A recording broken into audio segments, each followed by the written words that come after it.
The Invisible Man was a fairly popular movie before quarantine. I wonder why this episode of Things You Missed is struggling. People are watching, the ratings are good. I wonder what could be the issue. Let's look at the comments. Pretty sure Screen Rant ripped this off, practically word for word. Yeah, that's an issue.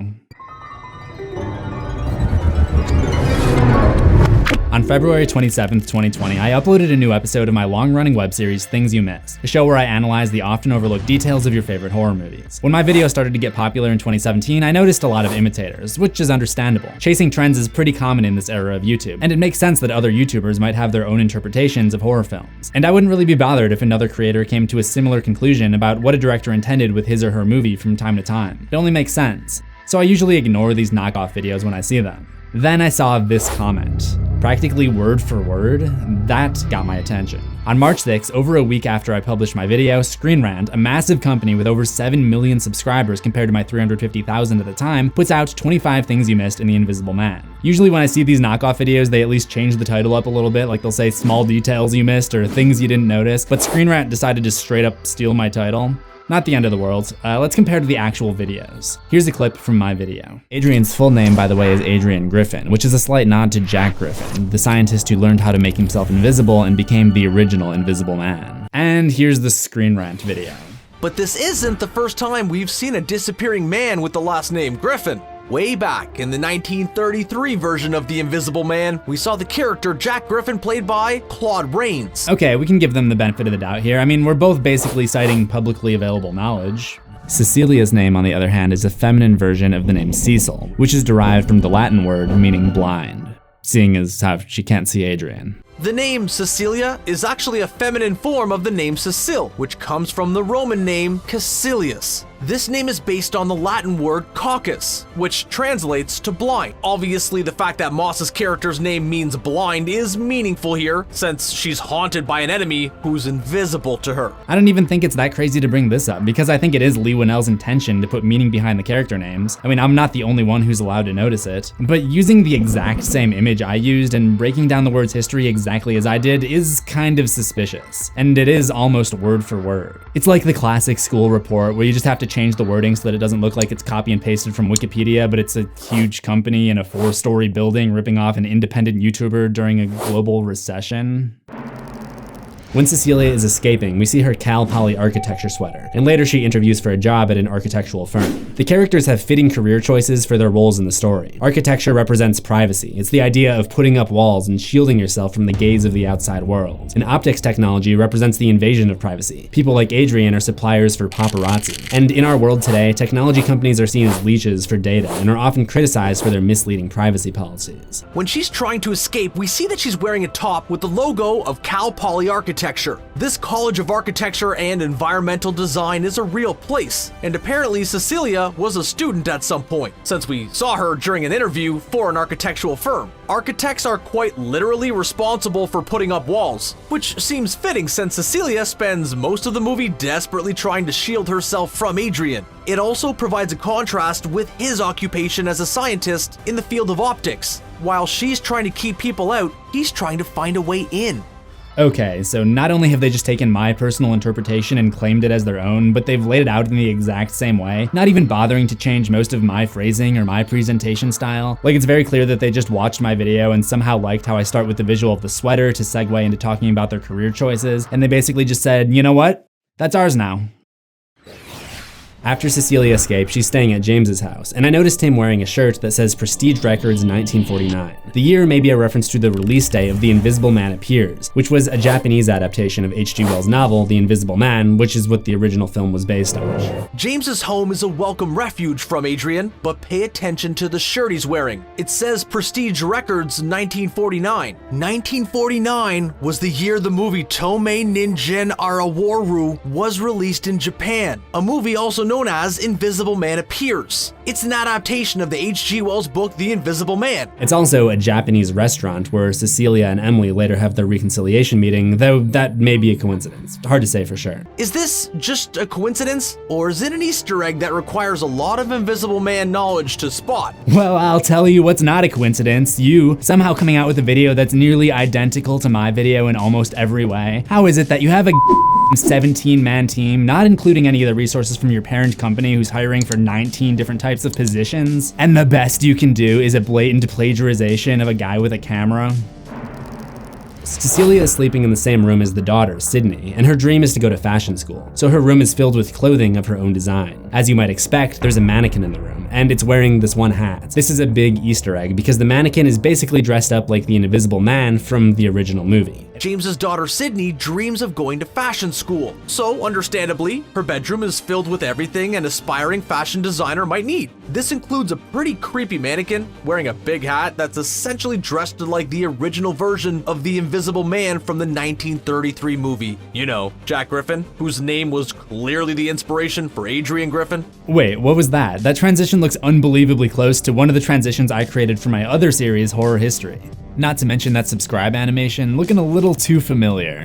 These guys are really doing their homework on me. I mean, you think they'd at least change the order of some of these so it looks a little bit less completely fucking blatant that they ripped my video, point for point, sentence for sentence, image for image. Oh, but look, it's okay. Look, they put their number graphic in the top left rather than the bottom right. It's okay, guys. It's all good. Copyright infringement avoided. In the meantime, there were some more contemporary references as well. The blanket pulling scene pays homage to The Conjuring, and when Cecilia spreads coffee beans all over the floor to try to catch the Invisible Man's footsteps, it's very reminiscent of Paranormal Activity, where the character Katie spreads flour on the floor to try to record the invisible entity's footsteps. But there were also plenty of homages to other popular horror films. The Conjuring franchise also features characters haunted by unseen forces, and there are some particularly terrifying moments that take place in bedrooms. In The Invisible Man, there's a scene where Cecilia's blanket is pulled, which is very reminiscent of moments we've seen in The Conjuring and The Conjuring 2. Wrong, that doesn't happen in The Conjuring 2. Of course, the one teeny tiny moment you say something differently than what I said, you're just wrong about it. Continue. And this isn't the only horror movie reference we spotted. Hold on, pause it again. What do you mean we spotted? What do you mean, we? Another spooky flick featuring haunted characters is Paranormal Activity. During the first movie, we saw Katie try to track down the spectral being haunting her home by laying flour out on the floor. Are you kidding me right now? I pointed out similarities to 2 existing horror movies and you bring up the exact same 2. And then, just in case it wasn't clear that you're criminals, you follow it up with this.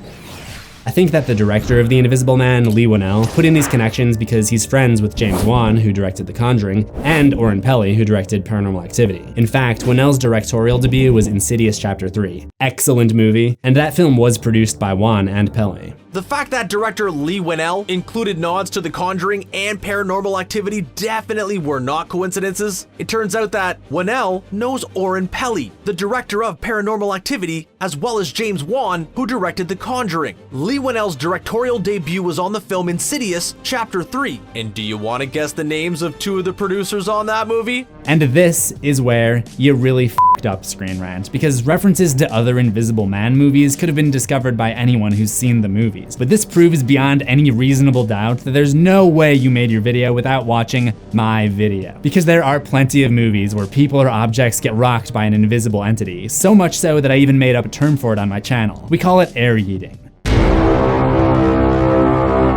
My brain related to these moments in The Conjuring and Paranormal Activity because I was a teenager from 2007 to 2013 when the trend of paranormal horror movies was at its peak, and I was there to take those movies in. It's not like there's an interview with the director where he cites these moments as influences and we both saw the article, because no such interview exists. This is literally just my interpretation. My theory about why he might have gotten the ideas that he had because of the people that he was around at the time. She ends up in the hospital. And in the hallway, there's another patient who's completely wrapped in bandages. The person is so coated in bandages that they look like the Invisible Man, where he hides his invisibility by entirely wrapping himself up in bandages. It kind of seems like they should be in a private ward, but I'm a YouTuber, not a doctor. Well, maybe you need to try something else, because I don't think the whole YouTube thing is really working out for you. Let me break down that word for you. The U in YouTube is derived from the word you. Not me, CZsWorld, who it looks like you've also ripped off many times in the past. Not John Solo, who you've been ripping off in an unspeakably egregious manner. Not this guy on Reddit whose Marvel theories you stole with no permission and no credit after rejecting his application for a job. You means you, yourself. If you want to reap the benefits of hard work, you need to be the one to put in that work. She steals the invisibility suit for herself, because I guess these things have really good battery life, and in doing so seems to set up the sequel, The Invisible Woman. She pocketed the invisible suit she used to stop Adrian. This scene definitely seemed as though it was setting up the Invisible Woman. You know what though, I'm a pretty reasonable guy. Maybe their huge well-funded team of writers was just in a crunch and needed to hit a deadline. Maybe they didn't have time to make something original and were scared of the punishment that comes with falling behind. Maybe this is just a product of a bad work environment, not malicious intent. They even have an ethics policy on their website. Unless assets or news come from official studio sources or their PR affiliates, we always provide link credit to the original sources. We believe it is our responsibility to contribute to the online publishing ecosystem and best journalism practices. So obviously there's just been some kind of mistake here. I decided to send them a private email and get this whole thing sorted out. Hello, Screen Rant. I've been notified that you have repackaged my analysis of The Invisible Man and uploaded it as your own video. Upon reviewing the content, I feel cheated because Screen Rant is a much bigger channel taking advantage of my hard work. I'd like to resolve the issue amicably, so I ask that you please give me credit above the fold in the description with the link to my channel. In the future, please give credit when using my work.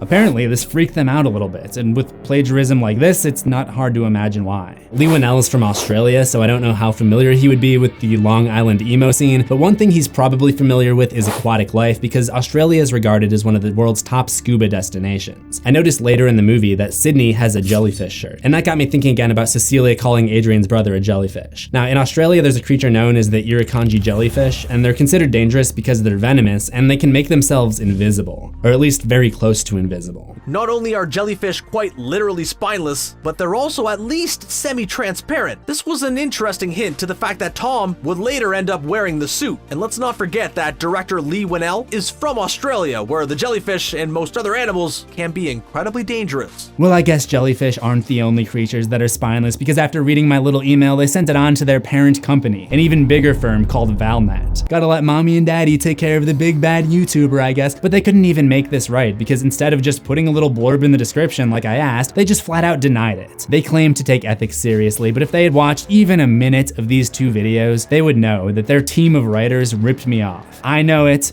You know it, Screen Rant knows it, Valnet knows it, your own audience is even calling you out on it. But Screen Rant doesn't care, because they know full well that they have a team of expensive lawyers and I have not enough money and not enough time or care to bother pursuing this when I'd rather be doing something creative, or playing Rocket League, or trying to figure out where the f you get paper towels when the whole damn paper towel aisle is empty and there's nothing online, because that's what these companies do. They use their money, they use their resources, and they bully whoever they can afford to bully. But there are clues, like Cecilia painting over her webcam. But there were definitely some hints pointing to it early on. One notable detail was the fact that Cecilia obscured the built-in webcam on her computer. But the irony does not end there.